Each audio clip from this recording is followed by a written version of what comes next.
શું તમે પણ તમારા મોંમાં પડતા ચાંદાથી પરેશાન છો? જ્યારે ચાંદા પડે છે ત્યારે બોલવા તેમજ જમવામાં તકલીફ થાય છે? તો હું છું ડોક્ટર ભાવિક ગોળિયા, ઓરલ મેક્સિલોફેશિયલ પેથોલોજીસ્ટ. તો ચાલો આજે આપણે જાણીએ કે એનું શું સોલ્યુશન થઈ શકે છે.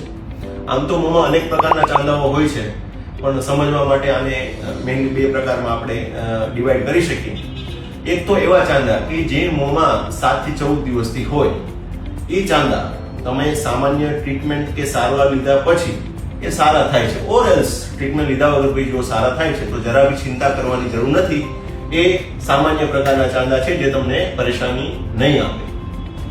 પણ જે ચાંદુ મોંની અંદર 2 થી 3 વીકથી વધારે સમયથી છે, ટ્રીટમેન્ટ લીધા પછી પણ એ રિસ્પોન્સ નથી આપતું, એટલે કે રૂજ નથી આવતી, અને આવા ચાંદાની આજુબાજુના એરિયામાં તેમજ ગળાના એરિયામાં જો ગઠનની શરૂઆત થયેલી હોય તો આવા ચાંદાને થોડા ગંભીરતાથી લેવા જોઈએ. અને પાન મસાલાનું વ્યસન હોય, સ્મોકિંગનું વ્યસન હોય અને જો આવા ચાંદા પડતા હોય તો તમારે તમારા નજીકના ઓરલ પેથોલોજીસ્ટનો કન્સલ્ટ કરો. Thank you.